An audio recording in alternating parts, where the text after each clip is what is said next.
I think I'm live now.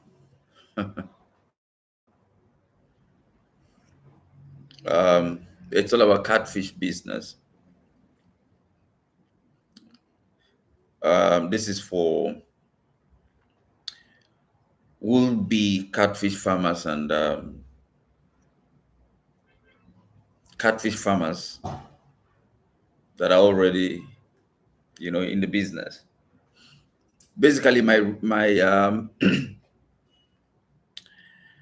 my reason for sharing at all to catfish farmers and will-be catfish farmers is to see how I can help a few of them make profit in the business. The catfish business, like every other business, is a tough one, and you have to understand the ropes. You know, you have to understand what to do, especially now that production cost is extremely high or higher than what it used to be because of the high cost of the feed, catfish feed, that is actually going up every day. you know so many farmers are giving up, you know and it's not because the business is difficult. It's because many of them do not know what the business is all about. And that's the reason. Basically, that's the reason why I share. That's the reason why I talk, so that I can help some catfish farmers out there and prepare will-be catfish farmers. uh, Many people ask for my number, a telephone number, so that they can talk with me. Well, it's okay. I do give my number, but the truth is that after listening to my videos, I don't know what I'll say that is different. If you call me, it's the same thing I'll say to you if you call me, as I say on my videos. So I think you should listen to my videos and don't waste your airtime, calling me, because I try to comprehensively talk about um, what catfish farming is about. I cannot know everything, but at least I know some things because I've been in this business for a long, long time, and I've not, I've not had a day of loss. Have I been afraid? Yes. Have I been discouraged? Yes. Have I despaired? Yes. Have I been confused? Yes. Have I experienced some losses? Yes, many. Have I failed? I think I've failed more than I've gotten it right. But in all, I have refused to bow out, and at the end, I make some profit, at least something that can pay the bills here and there. So it's all about knowing what to do in catfish business. Then I think it will be okay. But before I go on, I'd like to say this. Catfish business is not oil. You know, it's not going to give you all the money in the world, but it's farming. Farmers don't have too much money, but it's going to help you pay the bills. Okay, yeah. Um, that's when you are making profit. So that's why I'm here. I try to teach so that you can minimize production cost and then maximize profit. You know, Yesterday I posted a video of which I'm making the part two today. And the video was all about um, making my or my viewers, or catfish farmers, understand that the growth and thriving of your stock, your catfish, when you stock your catfish, is not solely dependent upon the type of feed that you give to your catfish. A high proteinous feed, beautiful, is okay, but it is not solely, it is not the only thing that is responsible for the growth and the thriving of your catfish. There are so many other things that are responsible. That's all contained in my video yesterday. So if you've not watched it, you can go and watch it. Um, I did not elaborate on these things yesterday. So I intend to elaborate upon some of these things, about one or two of them, today. Now, if you give your catfish the best feed in the market and you do not take care of the source of their water, that is to say, you are getting your water from a good source, which means that your water pH must be must be good. A good water pH should be within the ranges of you know 5 to about 7 pH reading. Now I have something like this that is used to test my water regularly to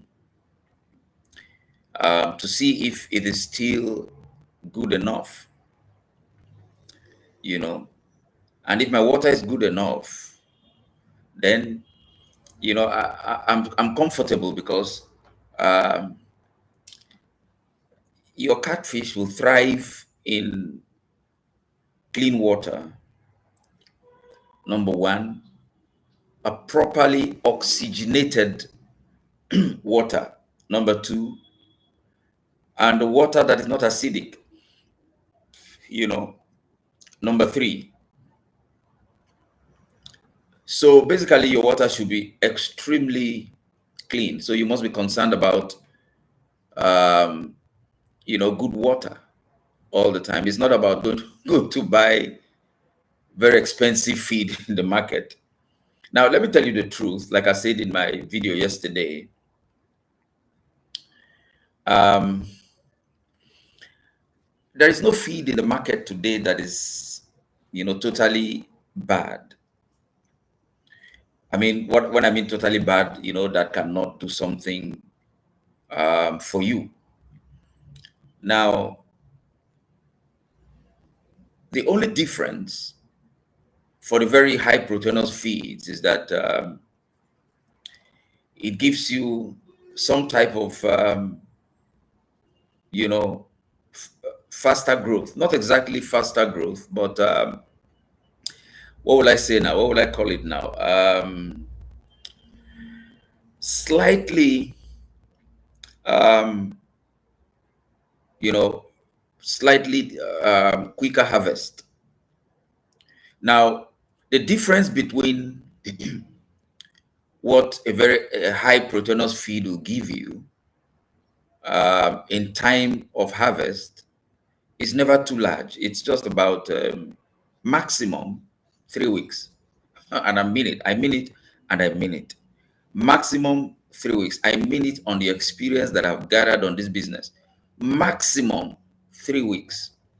That is to say, if you use a high proteinous feed and I use a lesser proteinous feed to feed my catfish, you will harvest 3 weeks after or before I harvest. So you are just 3 weeks ahead of me. Okay. Now I'm not saying 3 weeks is not a lot. Okay. But if you calculate 3 weeks in terms of the amount of expensive feed that you rush to the market to buy, I mean, 3 weeks is nothing. Now, I'm not saying it's going to be 3 weeks. It can be 1 week, it can be 2 weeks, but maximum 3 weeks. Now, people buy feed based on the majority, just as just like we do every other thing in this world. We don't want to find out by ourselves or know if what we are going after is as potent, as great as the majority makes it look like. As long as the majority is doing it, you know, we're just going for it. So um, a new farmer will hear all kinds of things. Go and buy this feed, buy that feed, buy that feed. It's going to give you this time. It's going to give you so time in so short time. You're going to harvest your fishes. Now, listen up. Like I said in my video yesterday, there is no shortcut to this thing. If you're going to be doing table size, if you're going to be harvesting at table size, and you want to, some people say they don't understand what table size is. Table size is, say, from 1 kg and above, 0.9, 1 kg and above, or 0.8, 1 kg and above. We call that table size. Now, if you want to bring up your fishes from fingerling stage to table size, um, there's no shortcut to it. It is 5 months and above. Listen to me. It is 5 months and above. There's no magical feed that you can use to bring to do it lesser. Now, I challenge anybody who has done anything different from what I'm saying to speak to me here. Now, not to say you will not get 0.9, 0.8, 1 kg and above in 3 months and 2 weeks from fingerling stage. If you're using a high proteinous feed, you will get it. But it will be a very minute percentage, a very small percentage. That's when you see farmers bragging with their fishes. My fish is 1 kg something in three months, 2 weeks, because I'm using so feed. But go to the farm, you discover that the 1 kg and above fishes they're saying they got in 3 months something, it's just a very minute figure compared to the large stock they have. And if you go sell your fishes at such a time, when you have, say, about 1% or 2% of table size of your stock, you are going to fail, because you are going to lose. Because for you to make profit in your sales, your stock must be about 70% table size. 70% table size can never be achieved in 3 months, 2 weeks, if you are using a feed that was brought from underneath the sea or from the moon or from the Mars. It's not possible. Okay. So for you to actually achieve table size, um, table size from your stock, 70% of table size from your stock, it means that you will do it for about 5 months. And okay, now that is from fingerling stage. Now you can achieve that with any feed. No particular feed gives you that. You might just do it longer. Somebody else is doing it at 5 months. You might just do it at 5 months, 1 week, 5 months, 2 weeks, and all that. Now, in this business, catfish business, if you are hasty to harvest or hasty for profit, you lose. That is what has killed a lot of farms and crippled a lot of farmers. Haste is not good in this business. You must understand that, look, if I'm going into this business, I'm going to harvest in 5 months. Okay, somebody's going to be saying there, what if I do roasting size or what we call melange? In 3 months, I harvest. There is nothing in melons. You can do that just by the wayside. You sell for drying size. Drying size is like zero point 0.5, like no, from 0.2 to zero point 0.5, you know, grams. 0.2 to 0.5 grams is the drying size. Okay, this is the business. I know the business of catfish. Some people know how to throw fish into water and feed it, but they don't know the business. So 0.5, 0.2 to zero point 0.5 thereabout is melons, roasting, drying size. But there's nothing in drying size. There's nothing. The profit you get out of drying size, you keep doing that. After a while, you will close down. What gives you a little bit of profit is when you harvest your fishes at table size, 0.8, 0.9, 1 kg, and 1 kg and above. Okay. And you can achieve that in less than 5 months from fingerling stage. You can't achieve that. From doing it from post fingerling stage, it will be 5 months also, but 4 months, 3 weeks. Okay, some people want to stock post juvenile. It's all for speed, haste and all that. Yeah, post juvenile you can get for 4 months, 3 weeks. We are talking about 70% here. We're not talking about one or two or three or five of your fishes getting to 1 kg. No, that's not what we're talking about. We're talking about 70% of your entire stock. Okay, so it's not the feed alone that gets it to that point. You must understand that your water also must be very, very good. I just said that earlier on, and I elaborated on that. You know why I'm doing this video? So that you don't go about pursuing all the expensive feed, and at the end of the day, you sell and you don't meet up. Okay, so you can just get some good feed. It might not be too expensive, but take care of things like your water. Okay, and then number two, you must understand how to feed your fishes. You must understand when to feed your fishes. Now, the best time to feed your fishes is when you have dissolved oxygen. Say about, depending on the weather, say about, 9, depending on the weather, like I said, 9, 10, thereabout. There's enough dissolved oxygen that it settles in the water. So your fishes can pick the feed properly. And if your fishes pick properly at such a time with dissolved oxygen, then they will digest well, quick, and then have time to thrive.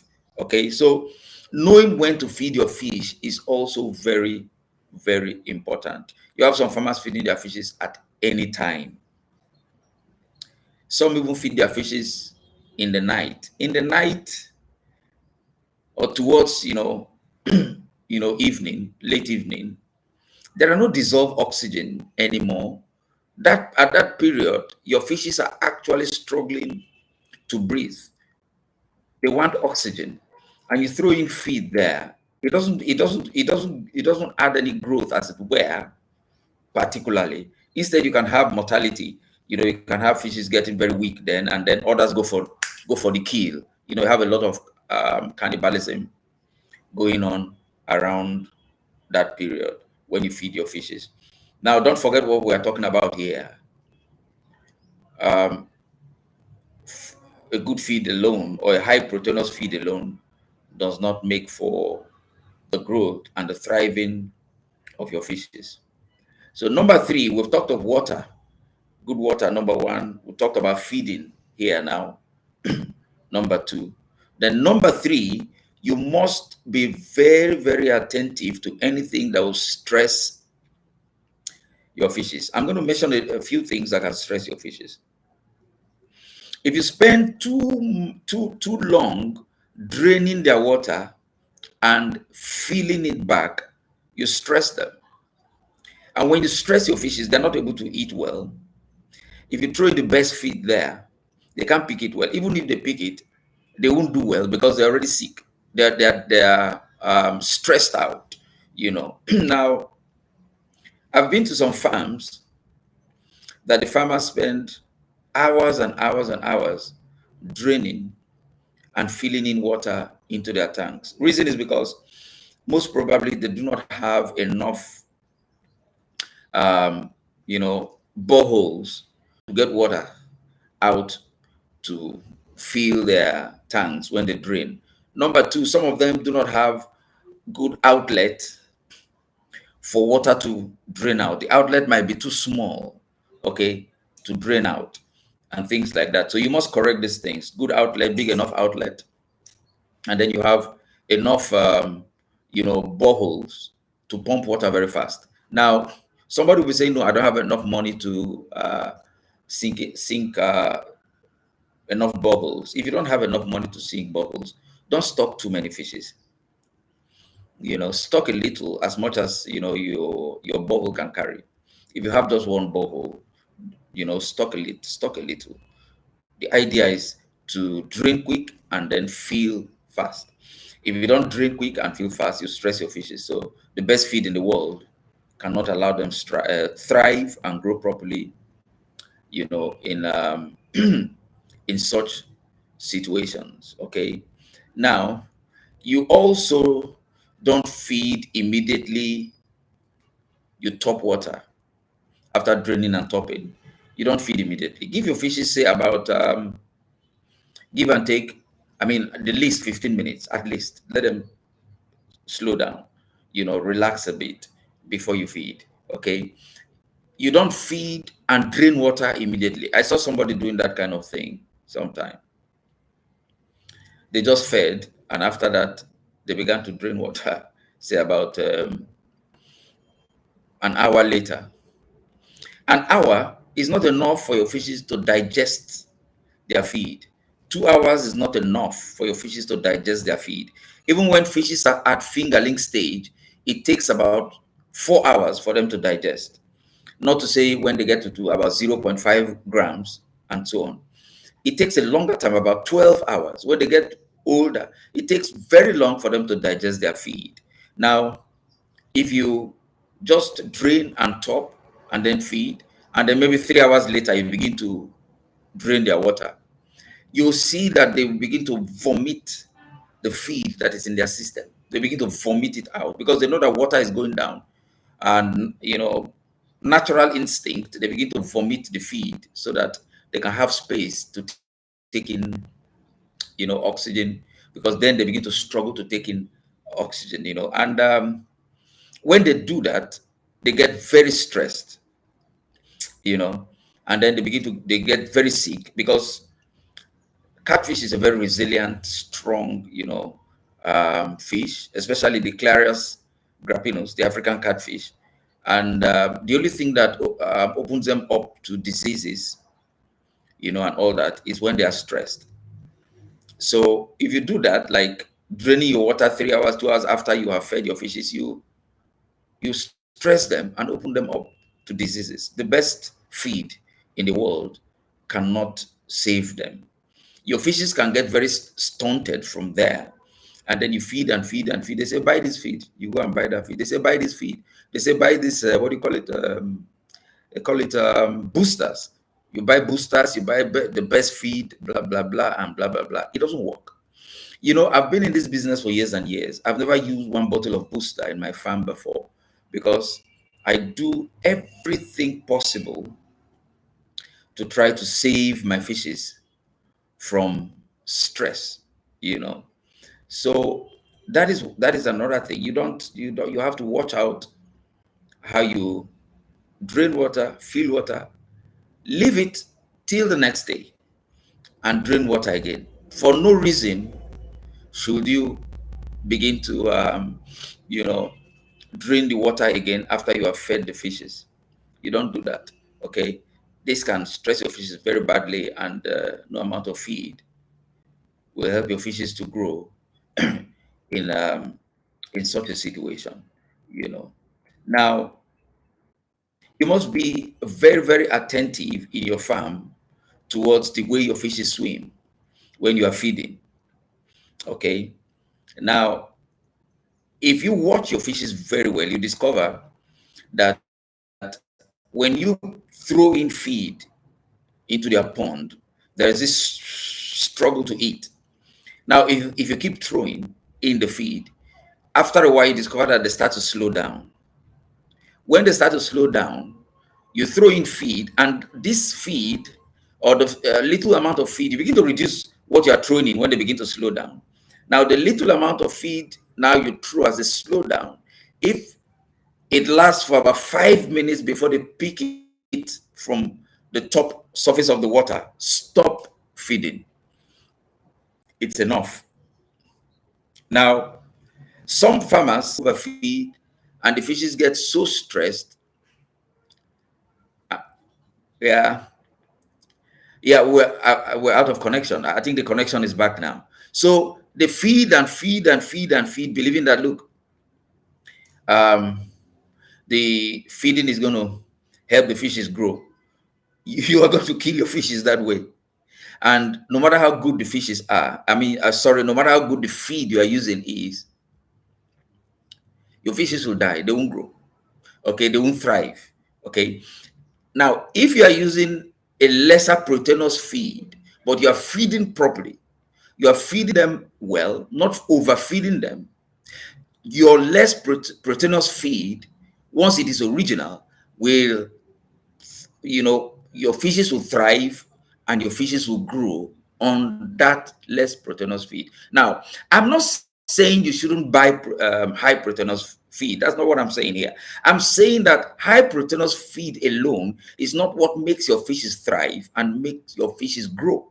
So, if you can cut down production cost by buying a less proteinous feed for a lesser price, slightly lesser price, and then know how to do all these things so that your fishes will thrive and grow properly. You know, um, I think this is where I'm going to be tailing off on this live stream today. I will take my time and answer some of your questions. I am not through yet with the things you are going to be doing to um, cause your fish to thrive and